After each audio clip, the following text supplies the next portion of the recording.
누가복음 13장 30절 말씀. 보라, 나중된 자로서 먼저 될 자도 있고 먼저 된 자로서 나중될 자도 있느니라 하시더라. 이게 두 개가 분리가 된 것이 아니고 먼저가 나중, 나중이 먼저, 이렇게 해서 두 개가 같다는 얘기예요. 그러니까 먼저가 나중이고 나중이 먼저라는 얘기죠. 그러니까 예를 들어서 입학은 졸업이고 졸업은 입학이라는 얘기입니다. 이렇게 먼저가 나중이고 나중이 먼저, 머리가 꼬리고 꼬리가 머리다, 이렇게 보면 되겠습니다. 사람들이 이제 입학한다 그러면 졸업을 생각하게 되고 졸업한다 그러면 입학을 다시 생각하게 되죠. 그래서 우리가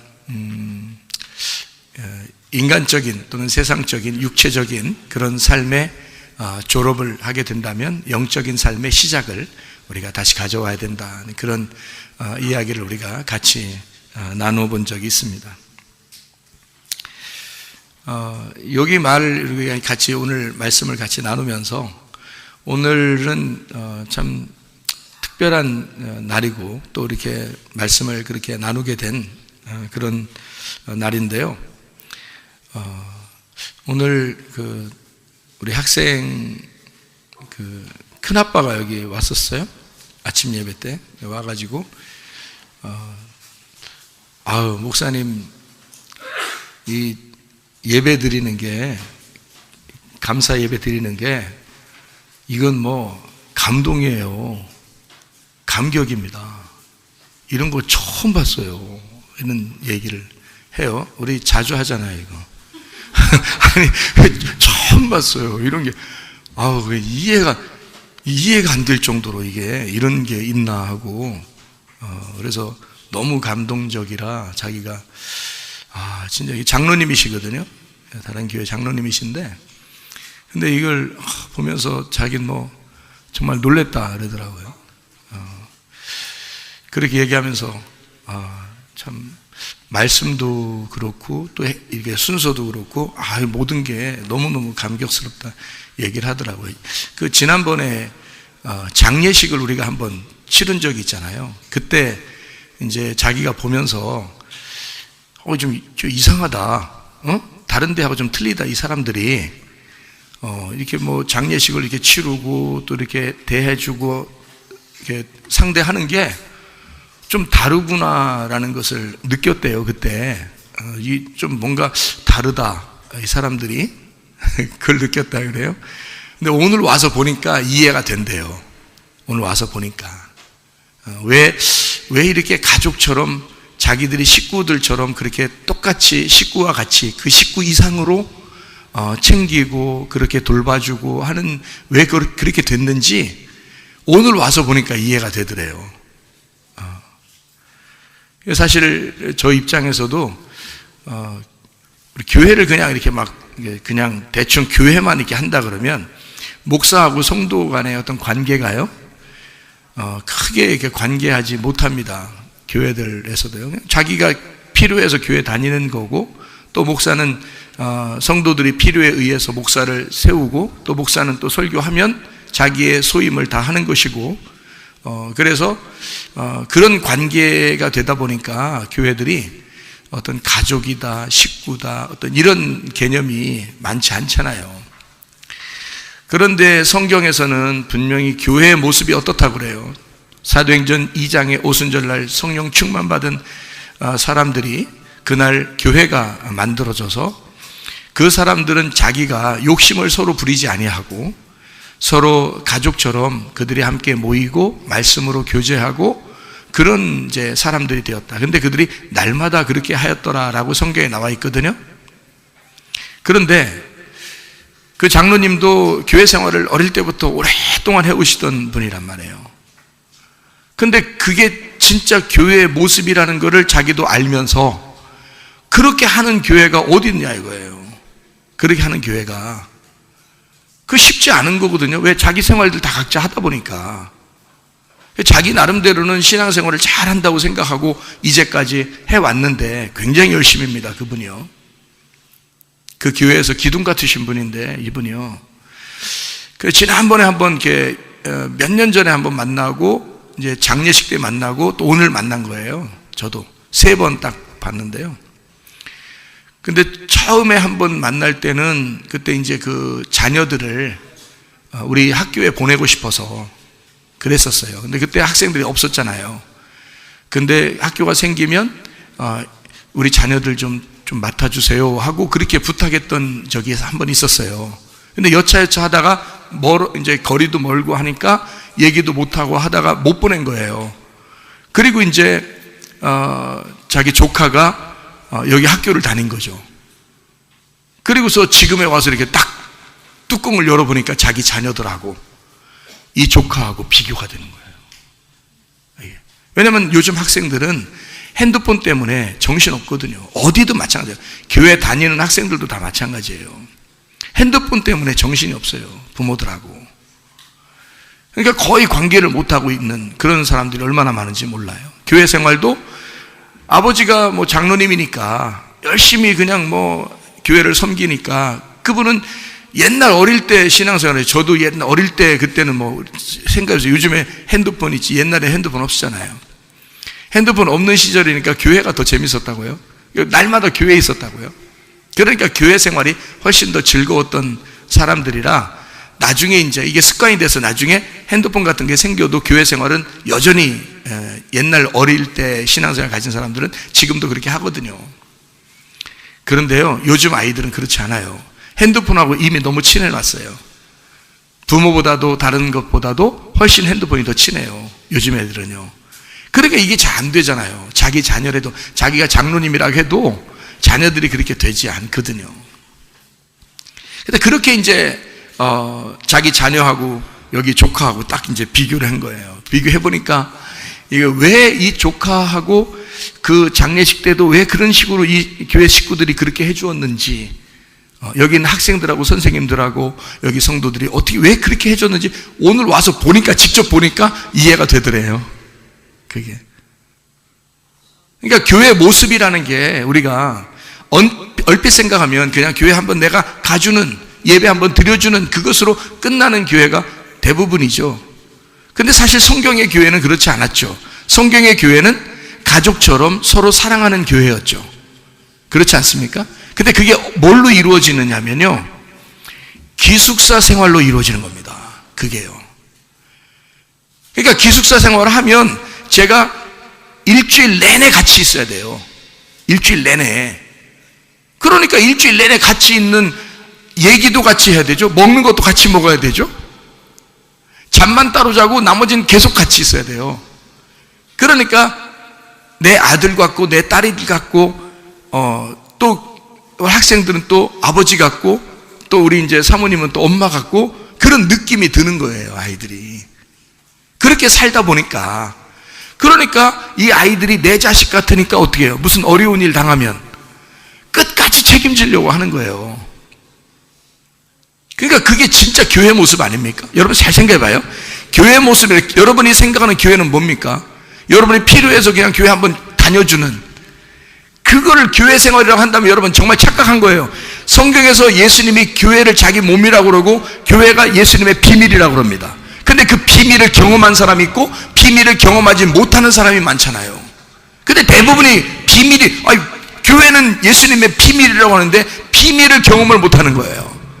근데 여러분, 학생들이요, 선생님들하고 같이 기숙사 생활 하잖아요. 그러면 비밀을 깨닫습니다. 아, 이래서 가족처럼 되는구나. 이래서 이게 이렇게 친해지는구나 하는 것을 그때 알게 되는 거예요. 그게 처음에는 오면 모르죠. 한 달 지나, 2달 지나, 3달 지나, 계속 몇 번 지나죠. 그럼 여러분 부모님들하고 학생들하고 떨어질 것 같습니까? 안 그래요. 방학 때마다 집으로 돌려보내면요, 부모님이 더 소중해 보이고 더 효도하게 되고 더 사랑하게 되고 그렇게 되는 거예요. 그러니까 오늘 이 학생 말이에요. 그 엄마도, 그 엄마가 자기 아들하고 사진 찍는 것보다요 사모님 붙들고 우는 시간이 더 많아. 여러분, 왜 그러냐면 내 아들을 내가 못 키웠는데, 내 아들을 이렇게까지는 못 키울 건데 하나님이 이렇게 키워주시고 목사님 사모님이 이렇게 키워주셨으니 그러니까 이 아들이 가장 효자예요. 자기한테도 가장 효자고, 이 아빠한테도 가장 효자였고, 가장 착하고. 그러니까 여기 있는 아이들이 부모에게 가장 효도하는 거예요. 희한하죠, 그게? 시간은 많이 같이 못 지냈는데, 나중에 보면 효자, 효녀가 되어 있는 거예요. 그 부모님들한테 물어보세요. 여기 목사님 딸들도 우리 학교에 있거든요. 목사님 딸들도, 목사님 아들도 있고. 그때 그 목사님들 만나면, 자기가 목사지만 못 키운다는 거 자기 자녀들이요. 여기에서 키우는데 얼마나 아름다운 아이로 자라나는지 집에 오면은 이 아이가 최고라는 거야. 이 아이가 최고라는 거야. 예? 이 정말입니다. 그러니까 이게 뭘로 이루어진 거냐면요, 하루아침에 이루어진 게 아니라고 자꾸 제가 얘기하잖아요. 왜 그러냐면 계속 며칠, 그러니까 계속해서 같이 있는 시간들, 그게 이제 만들어낸 거예요. 이게 기숙사 생활이에요. 그게. 그래서 기숙사 생활하는 사람들은 대학교 다니든 고등학교나 중학교 우리 오든 간에 말이죠, 기숙사 생활하는 아이들은 식구가 됩니다. 그냥 식구처럼 돼요. 그래서 대학교 다니면 여기에 하루 종일 있을 수 없잖아요. 학교 다니니까. 학교 갔다가 기숙사로 와요. 교회로 오고요. 그럼 같이 밥 먹고 같이 잠자고 아이들, 그러죠. 그러면 또 같이 식구들 돼요. 이 아이들이 자기들끼리. 대학생인데도 고등학교 중학생 아이들하고 같이 식구처럼 돼버려요. 참 희한하죠. 그게 하루아침에 된 게 아니니까 매일마다 같이 잠자고 같이 먹고, 이게 이제 예배 같이 드리고. 그래서 기숙사 생활하는 사람은 제가 이제 간섭을 하고 이렇게 울타리를 딱 쳐주죠. 그리고 간섭하고 계속해서 관심을 갖고 매일마다 이름 불러가면서 기도하고 축복 기도해주고. 하나님이 저에게 특별히 주신 은사가 있다고 그랬죠. 저를 통해서 기도를 받으면 지혜와 총명이 생긴다고, 하나님이 그거 주신다고 저에게 약속해요.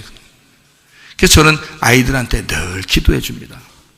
날마다 아이들하고 기도해 줘요. 지혜와 총명이 있도록. 하나님이 내게 주신 은사니까. 그래서 기도해 주잖아요. 매일 기도해 주죠. 새벽 예배 같이 드리죠. 저녁 예배 같이 있죠. 밥도 같이 먹죠. 방학 때 되면 또 같이 살죠. 그러니까 가족처럼 되는 거예요, 그게. 이게 인생에서 가장 중요한 겁니다. 여러분 잘 생각해 봐요. 사람이 학교 다니고 직장 다니고 이렇게 졸업하고 그러잖아요. 그러면요, 너는 너, 나는 나예요. 다 떨어집니다. 다시 조금 지나면 다 떨어져요. 그게 영원히 못 갑니다. 여러분, 그리고 결혼하면 또 다 떨어집니다. 이게요. 그러니까 그때까지도 난 너밖에 없어 이런 사람은 아직 남자친구 없는 거야. 아직 여자친구 안 생긴 거야. 그래서 그냥 남자친구 생기고 여자친구 생기면 이제 떨어져요, 그때부터. 왜냐면 자기가 이제 지내는 시간이 남자친구하고 여자친구하고 이제 같이 지내는 시간이 더 많아지거든요. 그러다가 이제 결혼을 해. 그러면 또 친구들이 많이 못 만나요. 그래서 이게 떨어지기 시작하거든요. 근데 교회 생활은 그렇지 않습니다. 교회 생활은요, 계속 같이 하거든요. 계속 같이. 그러니까 진짜 친한 친구 있으면 교회로 데려 나오면 돼. 진짜 친한 친구 있으면 교회로 데리고 나면 끝까지 갈 수 있어요. 교회에서 그렇게 만들어 버리니까. 그러니까 우리 교회는 그런 교회를 만드는, 그런 교회를 추구하는 교회입니다. 그러니까 계속 가족처럼 같이 지낼 수 있는 관계를 만들어내는. 그래서 인생에 말해요, 친구 3명이 정말 자기의 형제 같은 친구, 그러니까 자기하고 가족이 아닌데, 한 배에서 태어난 아이들이 친구가 아닌데 자기를 위해서 자기처럼 생각하고 그렇게 자기처럼 생각하는 친구, 그런 친구가 인생에 3명만 있으면 인생 성공했다 그래요. 그런 사람. 근데 여러분 지금 어른들 보세요. 어른들. 여러분들 보세요. 집사님들, 권사님들, 안수 집사님들 이렇게 보세요.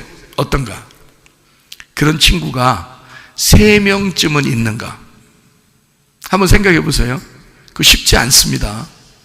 쉽지 않아요. 찾아보세요. 쉽지 않아요. 자기는 굉장히 친구로 알고 있는데 그쪽에서는 별로 친구 안 생각할 수도 있어요. 착각하는 수도 있습니다.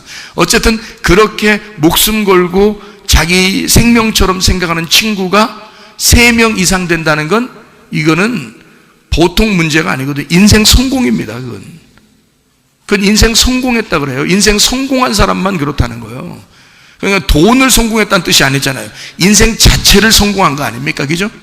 근데 그게 기숙사 생활하면 그게 생긴다는 거죠. 희한하게. 기숙사 생활하면 그게 생겨요. 그럼 이건 진짜 인생 성공한 거야, 여러분. 인생 성공하는 거야. 진심으로 아끼고, 진심으로 사랑하고, 진심으로 감동받고. 그거요? 그냥 막 생기는 거 아닙니다. 하나님이 다 만들어 주셔서, 하나님이 그렇게 우리를 인도해 주셔서, 이제까지, 여기까지 에베네셀, 여기까지 우리 하나님이 함께 하셨다. 여호와 삼마, 여기까지 함께 하신 하나님. 그런 우리 임마누엘 되신 우리 하나님이 우리 교회를 사랑하시고 또 우리 성문 기도학교를 사랑하십니다. 사실 사람이 목사가 있다고 해서 목사가 만들 수 없어요. 목사가 하는 게 아니고 하나님이 이끌어 나가시는 겁니다. 하나님. 그건 진짜 하나님의 전적인 은혜예요. 우리 여기 다니는 아이들은요, 하나님이 은혜를 베풀고 싶어서 다니게 한 거예요. 하나님이.